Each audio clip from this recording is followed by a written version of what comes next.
morning. Me again. This video is a bit interesting for me. It might not be for you, but it is for me because I intended this video to be purely about setting boundaries. But actually, when I was sitting there trying to work out what it was that I was going to say, I actually want to talk more about love and what love is and the difference between toxic and non-toxic, really. And this is purely based on my own experience and what I've been through. It may be very different for you, but these are the things that I've learned and they may help. I don't know. So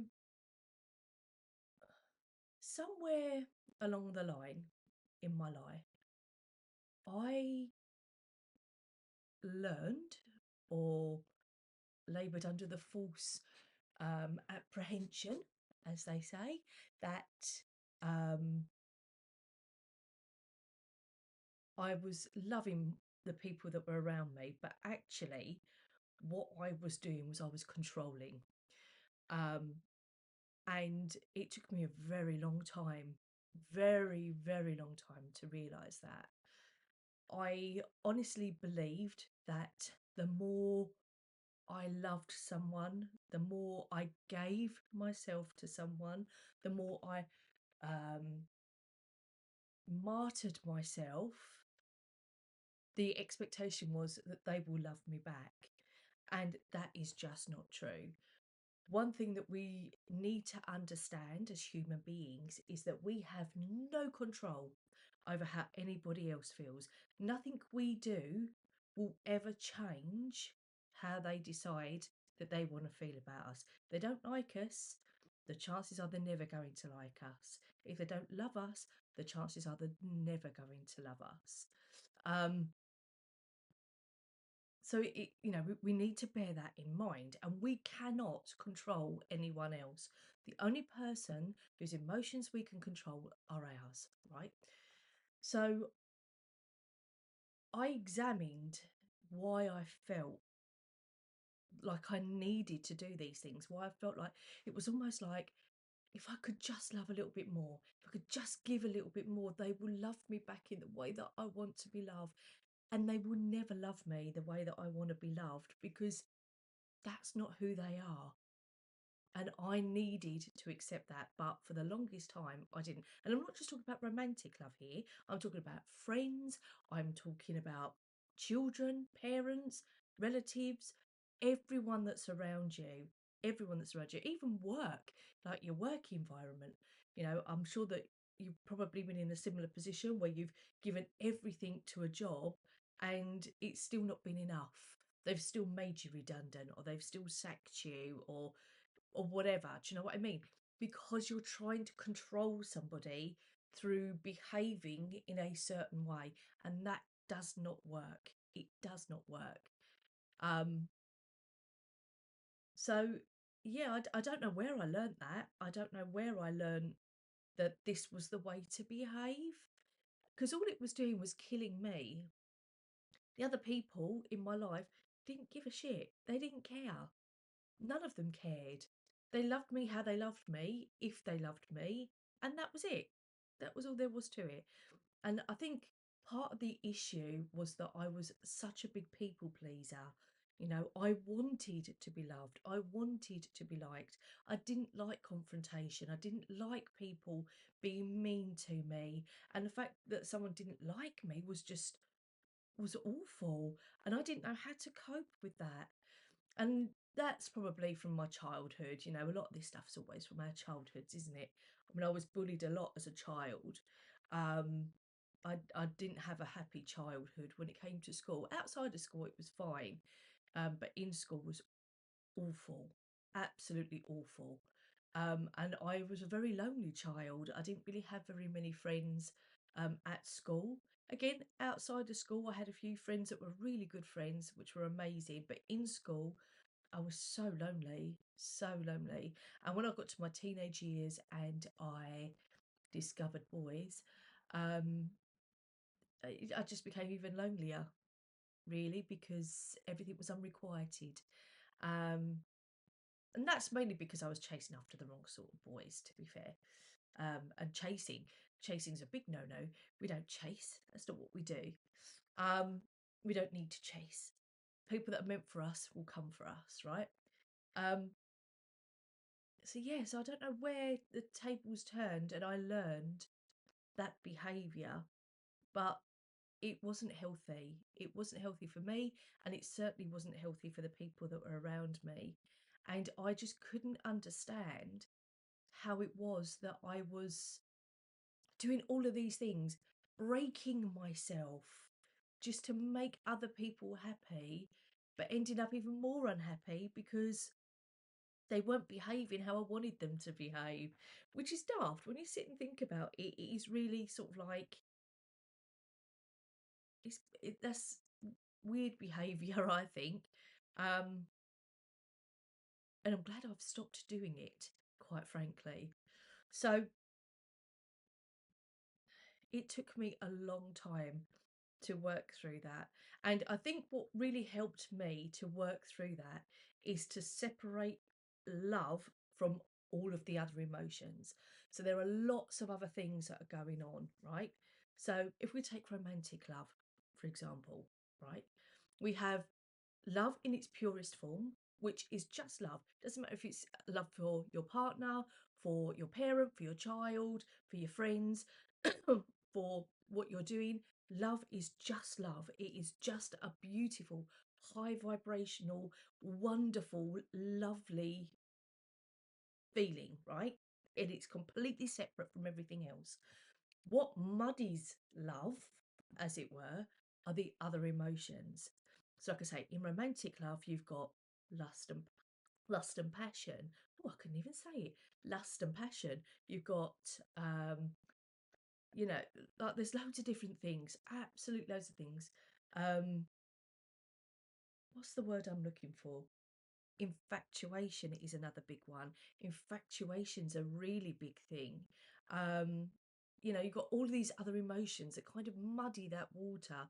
And it's the other emotions that decide whether this is a platonic kind of love or something different to that, like a sexual or a relationship type of love, right? So firstly, learning to separate what was love and what was everything else was really helpful for me, because then I could kind of see what I was doing and what I was dealing with. And what I noticed is a lot of the other emotions that I was feeling alongside love were fear based. So I had a massive fear, and I still do have a fear, and I'm still trying to work through it, of abandonment. I don't want to be abandoned, which is why I guess I now am verging on being hyper independent. And I don't want to be like that. So I'm really trying hard not to, because I can't accept anyone into my life. And I want someone in my life at some point, I really do. So at the moment, I'm kind of working through that fear of abandonment. Um, that there's a fear of loneliness, because at the time when I first started working through this, I felt very lonely, and I felt like I was completely alone, because being alone and being lonely are two different things as well. So that was quite interesting for me to learn. Um, and now I am absolutely fine on my own. And that's a really good thing, right? The fact that I've been on my own now for 9 years is a really, really good thing, because it means that I know I can survive without having to have anybody else in my life. I can survive perfectly well. And that means that when I do finally get into a relationship, I don't need someone. I don't need them financially. I don't need them physically. I don't need them emotionally. I don't need them for their house, for their car, for their job, for their family, for their children. I don't need them for anything, because everything is provided by myself.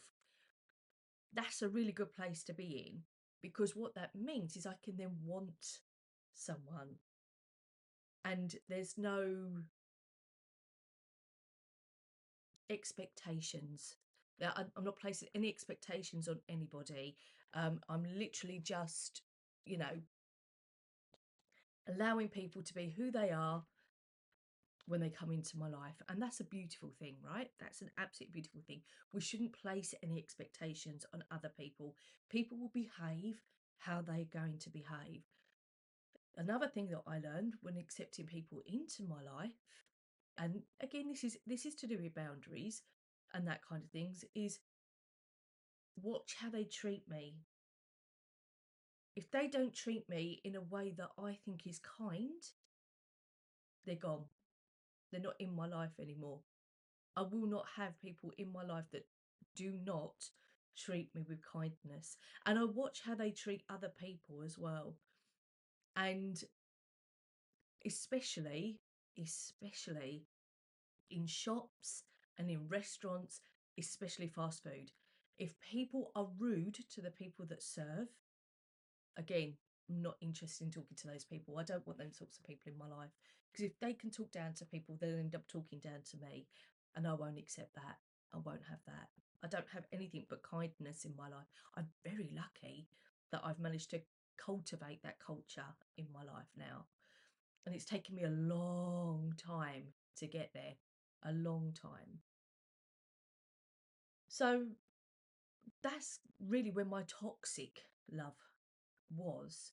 It was me breaking myself to make someone else happy that was never going to reciprocate. They never were going to, because I wasn't accepting them for who they were and for how they treated me.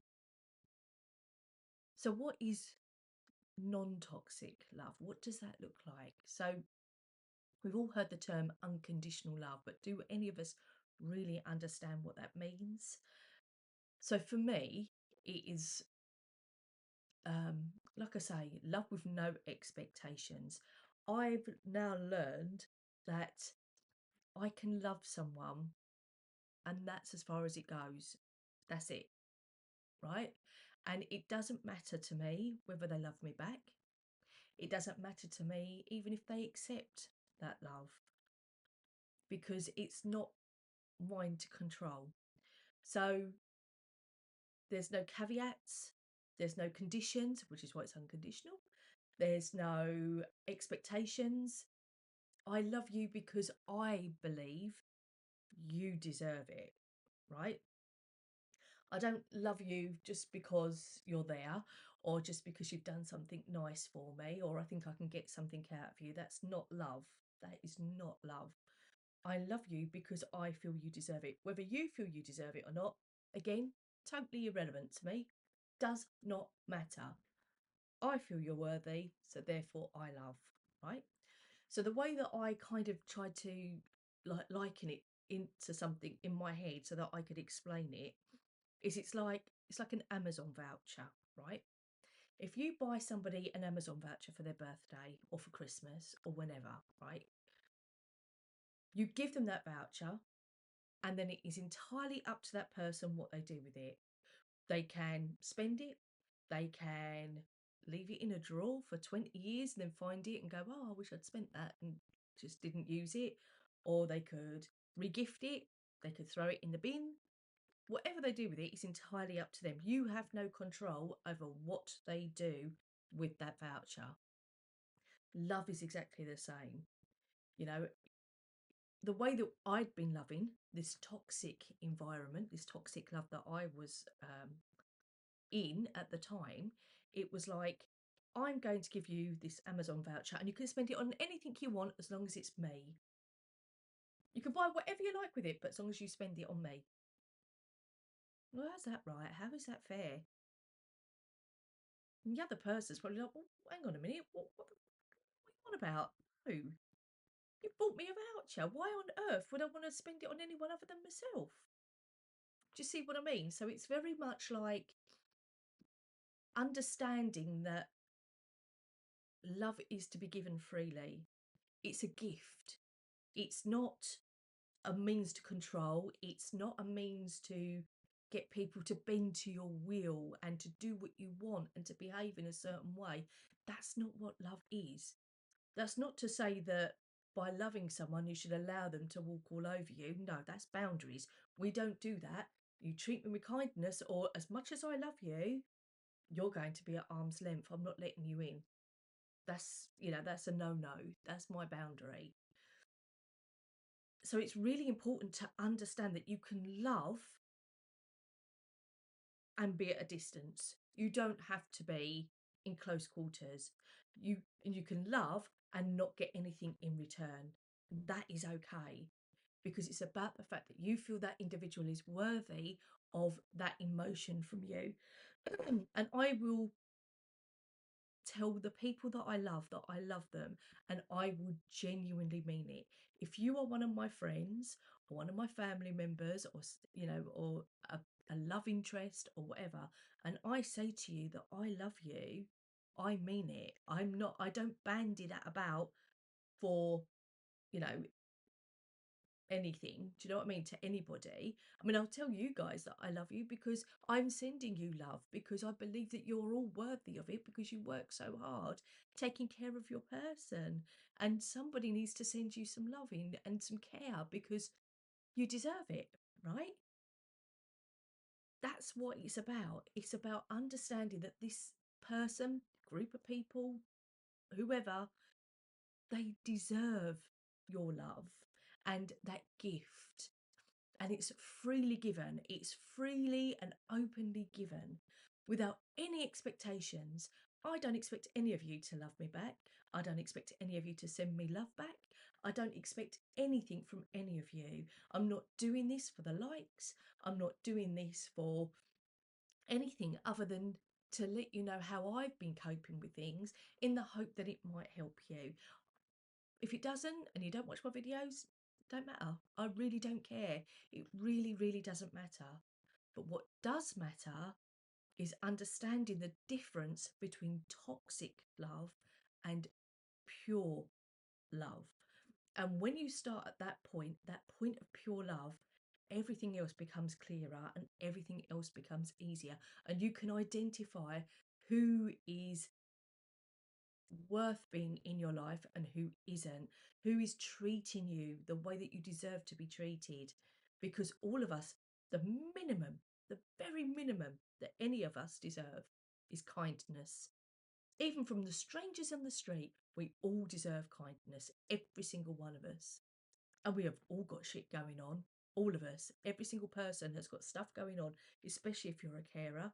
It's very hard because you've got your brain all over the place. You're trying to do with stuff for yourself, stuff for your person, making sure things are done on time, getting back if you're out on time to do whatever it is that you need to do, medications, food, whatever it is that you need to do, right?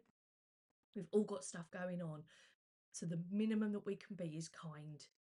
Just We all have crap days, but just be kind and only accept kindness back in your life.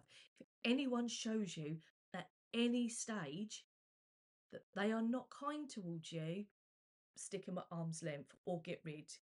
Don't keep them in your life. Even if it's a family member. I got rid of so many people out of my life now.